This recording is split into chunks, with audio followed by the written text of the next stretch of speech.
नमस्कार। हमारे इस खास पेशकश में आप सभी का बहुत स्वागत है। मैं गरिमा श्रीवास्तव आपके साथ।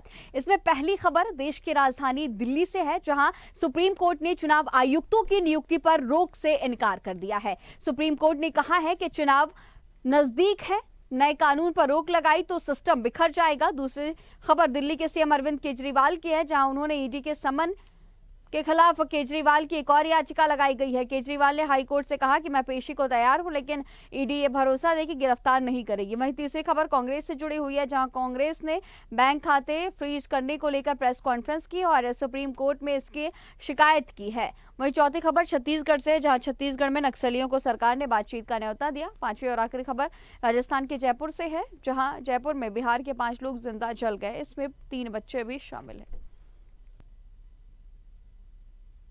चलिए पहली बड़ी खबर का रुख करेंगे, जहां सुप्रीम कोर्ट ने 2 नए चुनाव आयुक्तों की नियुक्ति पर रोक लगाने वाली याचिकाएं खारिज कर दी हैं। कोर्ट ने कहा कि कारण बाद में बताए जाएंगे। बेंच ने यह भी कहा कि 2023 का फैसला नहीं कहता कि चुनाव आयुक्तों की नियुक्ति के लिए सिलेक्शन पैनल में जुडिशरी मेंबर होना चाहिए। साथ ही कोर्ट ने यह भी कहा कि वो चुनाव आयुक्तों की नियुक्ति अधिनियम 2023 पर फिलहाल रोक नहीं लगा सकता, क्योंकि इससे अव्यवस्था फैल जाएगी। नए चुनाव आयुक्तों के खिलाफ भी कोई आरोप नहीं है। हालांकि कोर्ट ने कानून को चुनौती देने वाली मुख्य याचिकाओं की जांच करने का आश्वासन दिया। मामले की सुनवाई जस्टिस संजीव खन्ना और जस्टिस दीपांकर दत्ता ने की है। इस बीच उन्होंने केंद्र से यह भी पूछा कि चयन समिति को उम्मीदवारों के नाम पर विचार करने का समय क्यों नहीं दिया। वहीं कोर्ट ने 2023 अधिनियम की संवैधानिक वैधता को चुनौती देने वाली याचिकाओं पर सरकार से 6 हफ्ते में जवाब मांगा है, जिसके बाद अब मामले की अगली सुनवाई 5 अगस्त को की जाएगी। तो सुप्रीम कोर्ट का चुनाव आयुक्तों की नियुक्ति पर रोक लगाएगी। इसी खबर पर तमाम जानकारी के साथ दिल्ली से हमारे सहयोगी राहुल झा हमारे साथ जुड़े हुए हैं। राहुल, अब सुप्रीम कोर्ट ने जो नए चुनाव आयुक्त नियुक्त किए गए थे, उनके खिलाफ जो याचिकाएं लगाई गई थी, उन पर रोक लगा दी गई है। तमाम बातें सुप्रीम कोर्ट की तरफ से कही गई हैं, क्या कुछ अपडेट? देखिए, सुप्रीम कोर्ट ने इस चीज पर रोक लगा दी है। सुप्रीम कोर्ट का कहना है कि अभी चुनाव आने वाला है और जिस तरीके से चुनाव आएगा तो इस याचिका पर सुनवाई करना और चीफ जस्टिस को पैनल में दोबारा वो करने का जो याचिका है, अगर ये किया जाएगा तो चुनाव में कहीं ना कहीं वो लगेगा। तो इसलिए सुप्रीम कोर्ट ने साफ कहा है कि इसके ऊपर जो कार्रवाई होगी अगले अगस्त में होगी। अगस्त का उन्होंने डेट दिया है और उन्होंने आश्वासन दिया है, इस याचिकाकर्ताओं को उन्होंने आश्वासन दिया है कि इसके ऊपर मतलब जवाब मांगा जाएगा सरकार से और सरकार जो इसके ऊपर जवाब रखेगी। जी, तो लगातार इस पर आरोप प्रत्यारोपों का भी दौर शुरू था और ये बात भी कही जा रही थी कि जो सिलेक्शन टीम है उन्हें समय भी नहीं दिया गया था। हाँ बिल्कुल, देखिए सिलेक्शन टीम को टाइम तो नहीं मिला था, समय नहीं मिला था और इस चीज को देखने के लिए, क्योंकि अभी तक तो हमारे जो ये पैनल बनता था, इस पैनल के अंदर चीफ जस्टिस का होना जरूरी था। चीफ जस्टिस की भी अहम भूमिका होती थी, लेकिन इस पैनल को चीफ जस्टिस को हटा करके जो कैबिनेट मिनिस्टर कर दिया गया। तो अब इसके ऊपर जो कांग्रेस पार्टी है और जो विपक्षी दल है सवाल खड़ा कर रही है सरकार के ऊपर कि 2-1 का हो जाएगा डिसीजन, 2-1 का होगा चुनाव आयुक्त को वो करने के लिए, नियुक्त करने में 2-1 का डिसीजन होगा। तो ये विपक्षी पार्टी इसके ऊपर सवाल खड़ा कर रही है। विपक्षी पार्टी कोर्ट गई थी, काफी याचिका इसके ऊपर लगी कि इस तरीके से ऐसा नहीं होना चाहिए। कोर्ट में कोर्ट ने कहा है कि अभी तो चुनाव आ रहा है और चुनाव जिस तरीके से सर के ऊपर है और अगर इस पर कोई फैसला सुनाना या इसके ऊपर जांच करना थोड़ा सही नहीं रहेगा, क्योंकि चुनाव अभी आने वाला है लोकसभा का। राहुल, जिस तरह से जी 2023 के जो बातों का जो जिक्र किया जा रहा है, उसमें कहीं पर ये नहीं लिखा हुआ है कि चीफ जस्टिस को इस टीम में शामिल किया जाएगा। ऐसे में जो विपक्षी दल आरोप लगा रहे हैं वो पूरी तरह से अब ऐसे में निराधार हो जाएंगे। बिल्कुल बिल्कुल, देखिए इस पे कोर्ट ने ये भी कहा है कि इसके ऊपर होगी, इसके ऊपर जांच होगी, इसके ऊपर बिठाया जाएगा, लेकिन उसकी अगली डेट जो है अगस्त में दी गई है। क्योंकि चुनाव आने वाला है, लोकसभा का चुनाव है, डेट भी निकल चुका है, आचार संहिता भी लग चुका है। इस घड़ी में चुनाव आयुक्त का ये जो डिसीजन है, सुप्रीम कोर्ट का ये जो डिसीजन है, कहीं ना कहीं चुनाव को वो कर सकता है अभी। इसीलिए सुप्रीम कोर्ट ने डिसीजन रखा है कि अगस्त में होगा, लेकिन ये एक विपक्षी मुद्दा बन चुका है। विपक्ष इसके ऊपर सवाल उठा रही है, कांग्रेस पार्टी इसके ऊपर सवाल खड़ा कर रही है कि चीफ जस्टिस को पैनल से हटाने का क्या मजबूरी था, क्यों हटाया गया पैनल से और कैबिनेट मिनिस्टर को क्यों रखा गया। ठीक है राहुल, तमाम जानकारियों के साथ बने रहने के लिए आपका बहुत शुक्रिया। तो कोर्ट ने मुख्य याचिकाओं की जांच का आश्वासन दिया है। चलिए अगली बड़ी खबर का रुख करेंगे, जहां दिल्ली शराब नीति मामले में सीएम अरविंद केजरीवाल ने फिर से दिल्ली हाईकोर्ट का दरवाजा खटखटाया है। केजरीवाल ने दिल्ली हाईकोर्ट से अंतरिम राहत मांगी है। हाईकोर्ट में दाखिल याचिका में अरविंद केजरीवाल ने कहा है कि वो मामले की जांच में सहयोग करने के लिए तैयार है, लेकिन ईडी को उन्हें गिरफ्तार करने से रोका जाए। दिल्ली शराब नीति मामले में ईडी ने अरविंद केजरीवाल को नवीबार पेश होने को कहा है। अरविंद केजरीवाल ने ईडी के सभी समन की संवैधानिक वैधता को दिल्ली हाईकोर्ट में चुनौती दी, जिसके बाद इस मामले में हुई सुनवाई में दिल्ली हाईकोर्ट ने 22 अप्रैल की तारीख तय की है। चलिए अगली बड़ी खबर का रुख करेंगे, जहां इनकम टैक्स डिपार्टमेंट ने कांग्रेस के बैंक खाते फ्रीज किए हैं और इससे लेकर के अब कांग्रेस ने गुरुवार को सुप्रीम कोर्ट में याचिका लगाई है। सुप्रीम कोर्ट जाने से आधे घंटे पहले मल्लिकार्जुन खड़गे, सोनिया गांधी और राहुल गांधी ने पार्टी हेडक्वार्टर में 49 मिनट की प्रेस कॉन्फ्रेंस की। तीनों नेताओं ने एक सुर में कहा कि लोकसभा चुनाव से पहले बैंक खातों को फ्रीज करवाकर केंद्र सरकार देश की सबसे बड़ी विपक्षी पार्टी को कमजोर और पंगु बनाने की कोशिश कर रही है।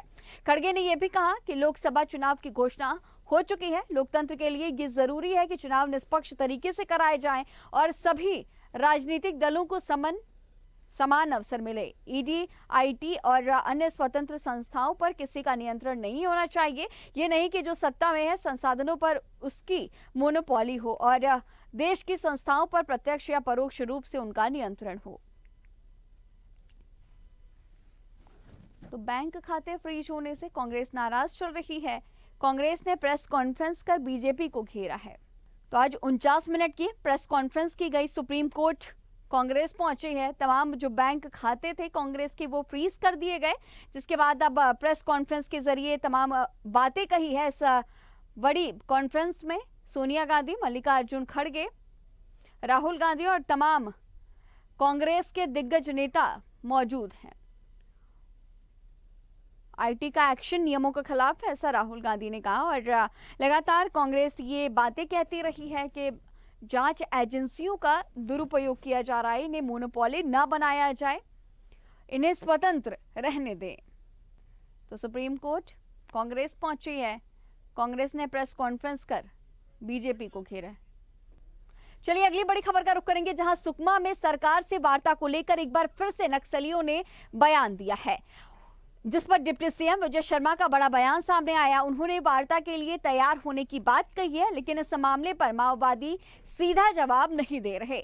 माओवादियों का कहना है कि वार्ता के लिए अनुकूल वातावरण निर्मित होने की स्थिति में ही वो बातचीत करेंगे। और आपको ये भी बता दें कि ये बयान नक्सलियों के दंडकारण्य स्पेशल जोनल कमेटी के प्रवक्ता ने जारी किया है।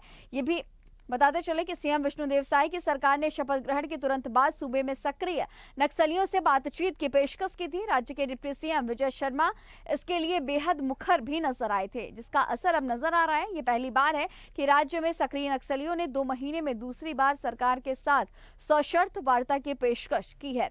दंडकारण्य स्पेशल जोनल कमेटी के प्रवक्ता विकल्प ने पत्र जारी कर डिप्टी सीएम विजय शर्मा की ओर से कई पेशकश पर प्रतिक्रियाएं दी। उन्होंने कहा कि हम सरकार से बातचीत को तैयार है, लेकिन सरकार पहले हमारी शर्तों को माने। विकल्प ने अपने पत्र में डिप्टी सीएम पर भी निशाना साधा। पत्र में कहा गया कि डिप्टी सीएम लगातार वार्ता की बात तो कर रहे हैं, लेकिन हमारी शर्तों पर वे सीधा जवाब नहीं देते। नक्सलियों का यह भी कहना है कि अनुकूल वातावरण बनने की स्थिति में ही हम वार्ता के लिए आगे आएंगे। इसी खबर पर तमाम जानकारी के साथ सुकमा से हमारे सहयोगी मनीष सिंह हमारे साथ जुड़े हुए हैं। मनीष, देखिए अब नक्सली बात करने के लिए तैयार हो रहे हैं। जब बीजेपी सत्ता में आई थी छत्तीसगढ़ की, तो नक्सलवाद को खत्म करने की लगातार बातें कही जाती रही थी और विजय शर्मा लगातार कह रहे थे कि वो नक्सलवाद को खत्म करने के लिए उनसे बातचीत करेंगे, लेकिन माओवादियों का कहना है कि डिप्टी सीएम सीधा जवाब नहीं देते हैं, वो वार्ता के लिए सशर्त ही आगे आएंगे। आपको बता देना चाहूंगा कि कहीं ना कहीं नक्सलियों के कोर जोन में लगातार कैंप खुल रहे हैं, जिससे कि उन क्षेत्रों में नक्सलियों के खिलाफ दबाव बन रहा है। और आज दक्षिण बस्तर स्पेशल जोनल कमेटी ने एक पत्र जारी किया, जिसमें उन्होंने सरकार से वार्ता करने के विषय में उस पत्र को जारी किया है। और मनीष, लगातार नक्सलवाद को खत्म करने को लेकर के, चाहे वो सत्ता दल हो, चाहे वो विपक्षी दल हो, चाहे सत्ता में कांग्रेस आई हो, चाहे अभी बीजेपी है, लगातार नक्सलवाद को खत्म करने की बातें कही जाती रही हैं। लेकिन देखा ये भी जा रहा है कि लगातार नेताओं की हत्या हो रही है, आम जनजीवन भी प्रभावित हो रहा है, लेकिन नक्सलवाद खत्म नहीं हो रहा है और तमाम एक दूसरे पर आरोप प्रत्यारोपों का भी दौर जारी है। ऐसे में आने वाले समय में किस तरह से छत्तीसगढ़ में नक्सलवाद खत्म होगा, क्योंकि आम जनजीवन सबसे ज्यादा इससे प्रभावित होता है। कहीं ना कहीं आपका कहना सही है। जो भी इन क्षेत्रों में रहने वाले, चाहे नेता हो, चाहे जनप्रतिनिधि हो, चाहे आम व्यक्ति हो, वो दोनों तरफ से ही पिसते हैं। ऐसे में तमाम जो दल हैं उनके नेताओं के क्या कुछ बयान है मनीष? अभी तक तो किसी भी दल के बयान नहीं आए हैं इस पे। विजय शर्मा लगातार बातचीत करने को आगे आ रहे हैं।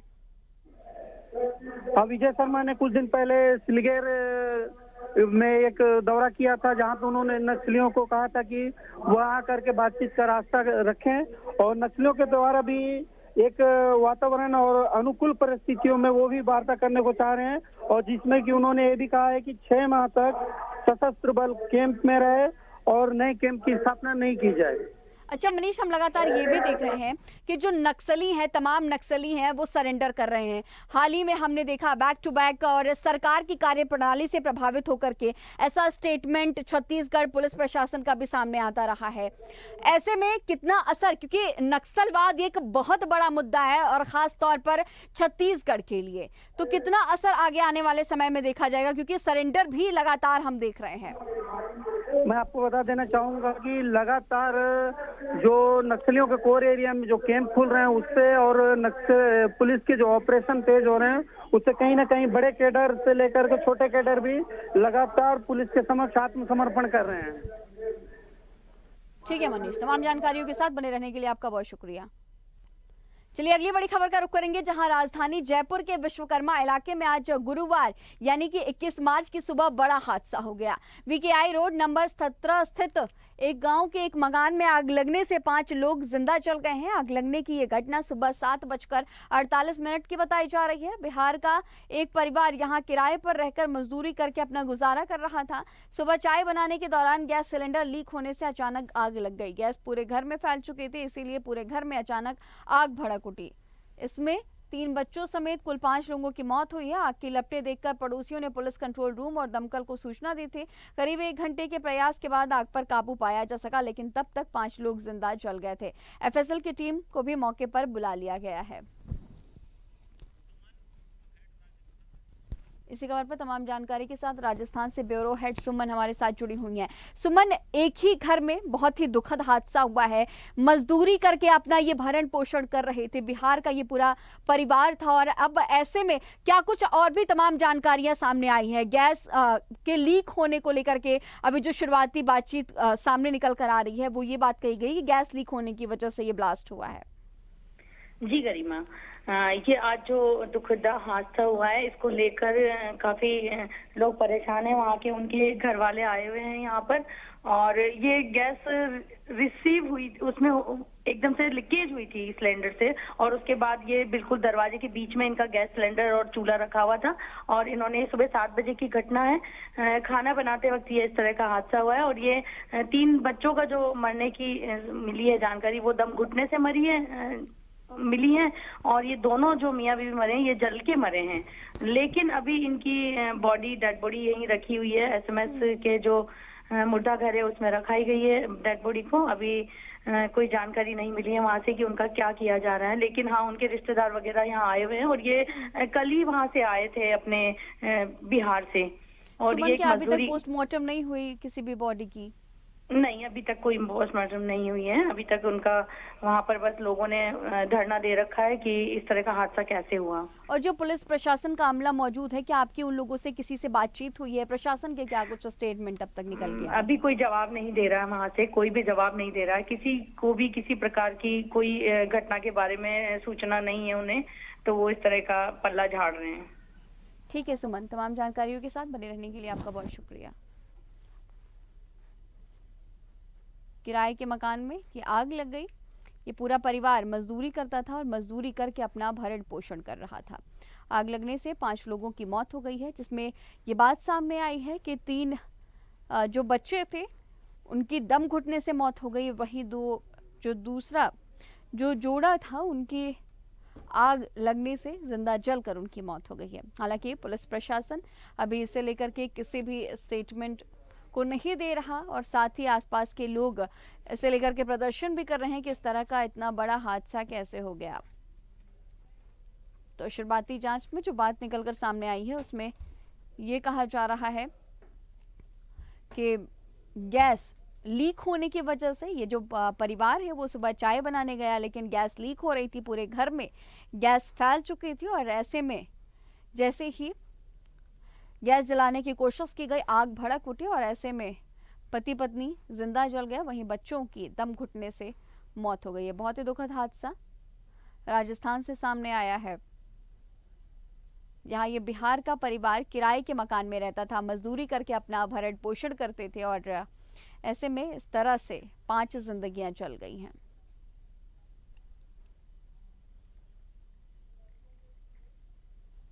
किराए के मकान में ये पूरा परिवार रहा करता था, मजदूरी करते थे, अपना गुजारा करते थे।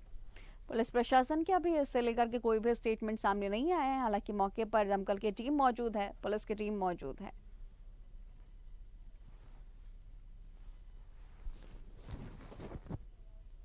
एक साथ 5 जिंदगियां जलकर राख हो गई और ये दुखद खबर राजस्थान से, जहां बिहार का ये पूरा परिवार था, किराए के मकान में ये लोग रहते थे और गैस लीक होने से ब्लास्ट हो गया और जिसकी वजह से इस पूरे परिवार के लोगों की जान चली गई, जिसमें 3 छोटे छोटे बच्चे शामिल थे और पति पत्नी की भी जलकर मौत हो गई। पड़ोसियों ने इसकी सूचना पुलिस प्रशासन को दी, दमकल को दी, जिसके बाद मौके पर पहुंचे दमकल की टीम ने आग पर काबू पाया, लेकिन तब तक इन सभी 5 लोगों की मौत हो गई थी।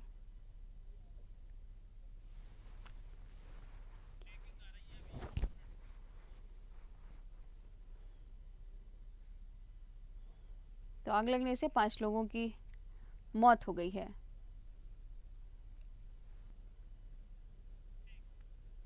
इसी बीच मध्य प्रदेश से बड़ी खबर, जहां कांग्रेस को एक बार फिर से बड़ा झटका लगा है।